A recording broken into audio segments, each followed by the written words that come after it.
Well, hello again. It's been a while. Got something a little project I wanted to make. I had been taking my boats down to the lake with a set of kayak wheels that I had years and years and years ago. And I got the straps. I had to extend them for my other boats because they're a lot wider than my kayak was. An old Pacific Water Sports Sea Otter 500, and the wheels worked fine. I've hauled some big boats down on it too, but just getting the straps on, because now that I got the little pickup, most of my boats were too heavy to put up on top of the Volkswagen bus, and that's been sold to a family rebuilding it. So now I got my little Toyota pickup, and now I can put the boats in the back and haul them around. And then I find that getting from the barn to the truck, I'll strap the wheels on the back and then roll them over and slide it in, unhook the wheels and throw them into the truck. Well, when I get down to the lake, it's just a reverse procedure. But getting the straps to go around, usually on the back part of the boat, it's after the beam, and so it tends to taper. So to get the wheels to stay on, you got to really reef them down or find some way to put another line from the forward strap up to, say, the bow hook or something to keep them sliding off. So I really got tired of that. So I decided I had a brain fart one day, and I was looking at the boats, and I had, hey, the Daggerboard trunk. I got a hole in the bottom of the boat already. So I got a 2x10 that I had laying around, and then finally, in order to do this, I had to wait for my new bandsaw blade to come in and put that on, and then it took about, I don't know, 3 seconds to cut off this off the edge of that. And you see you got a nice little stair step in here. Well, this fits both the 10-foot nut hatch, or the 8-foot, probably fit the 10-foot. I haven't got it tested it yet. 8-foot nut hatch and the lower bay, and it fits. And then this will go inside the trunk, and then this ridge step here sets on the edge. So then I went and got a couple wheels. Got these from Amazon. They didn't have a hole. I think they were like 21 bucks. They were AgriFab wheels. They didn't have a whole lot of information on that. I still haven't figured out how much they hold. I would say by this heftness of it, they're probably good for 100 pounds each, maybe 150. They got 1/2-inch bearing holes in them with the bearings. And so I went down to my local hardware store, and I was looking around to see what I could find. And I found these little plates that you would lag bolt to a concrete floor, and then put a pipe in, or a wall or something for a hand railing. And then this is a 1/4-inch size, 1/4-inch pipe, which is 1/2-inch 20 fine threads fit. And so I've got right here. I've got a nut in back, and I got a couple washers. I put the washers in there to give me clearance to get the wrench in. What these do was they'll bolt, and I got a hole in here in order to get the center thing to go in, and then they go in like that, and I got one for each side. So until I get this finished, that will be what we'll do right now. I got to finish painting it, and then I've also got a hole on this side. I got to bore it out a little bit, filled it with paint, in order to slide this little fiberglass rod in to wheel it in while I have one hand holding up the boat in order to put it in place. And then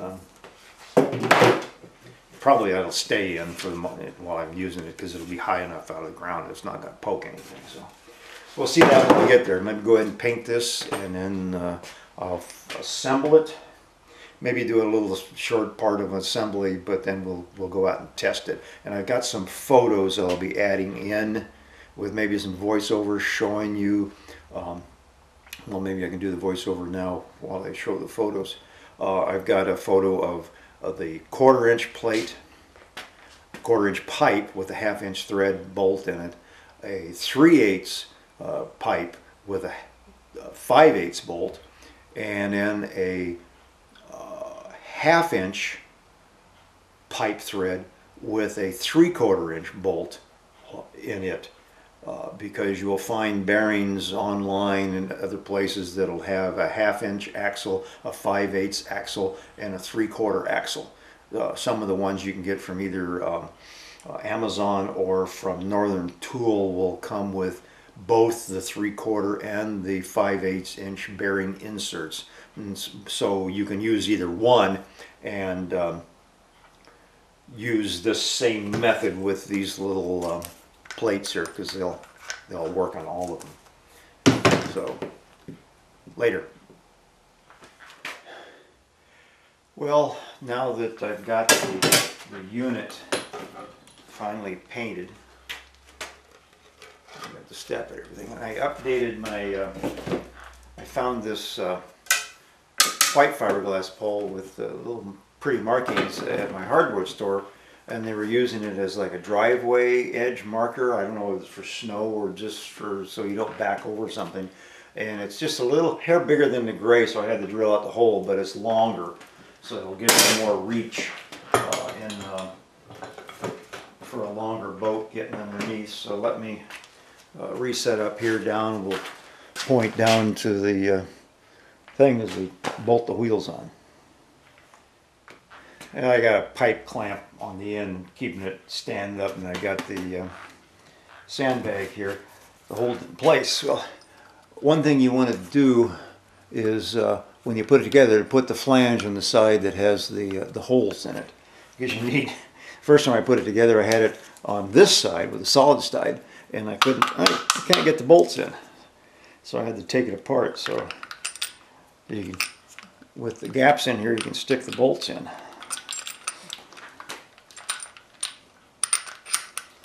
Get it.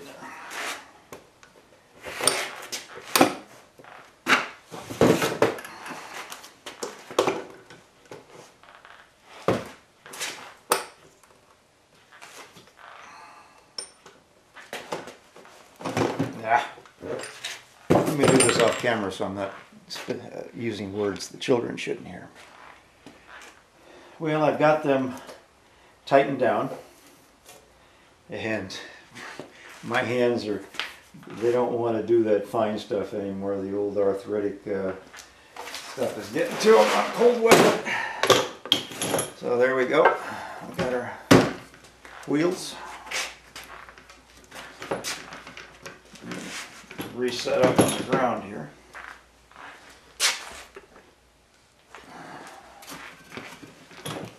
Now I got a set of wheels. Go. Well, we're going to demo the wheels. I've done it a couple times before, and I was doing it yesterday, and I'd just come back to the gym and I was beat.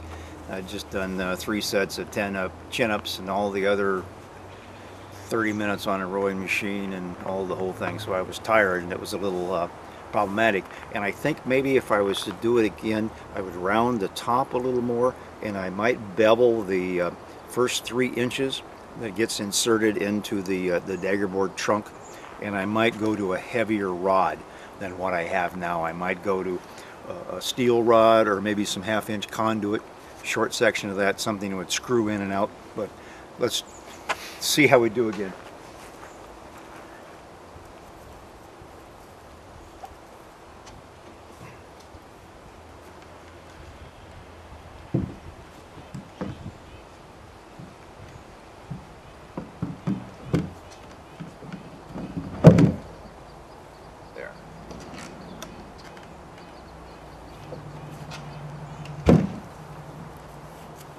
These narrow wheels, it sometimes wants to flop over, and you might be able to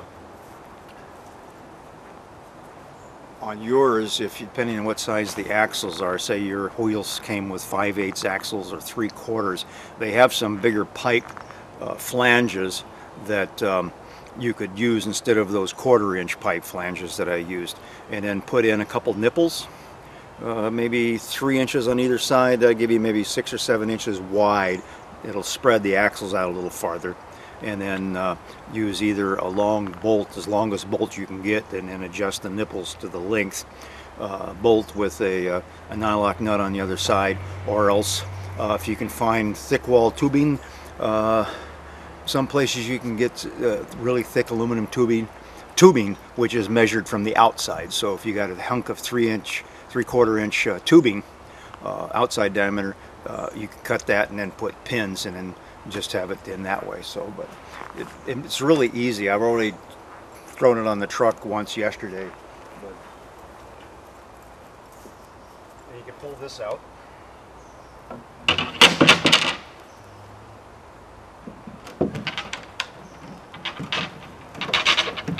Most of the weight is on the boat, and it's fairly for this wheel width, it's fairly stable, but it can fall over. So, you know, like there, it's sitting on the front end a little bit, but over there it's pretty stable, and it rotates fairly easy. And you can see this little path here is fairly narrow, so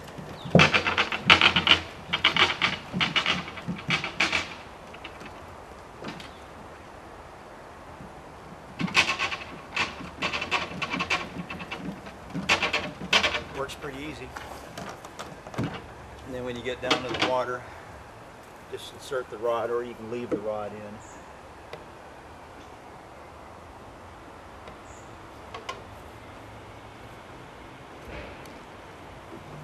Just lift up, pull away, you got it. Depending on how you launch bow or stern in, you could probably go either way. Let me give an attempt from the stern. It may be kind of awkward because the bow has a lot of V to it there, so it might rock a lot on me.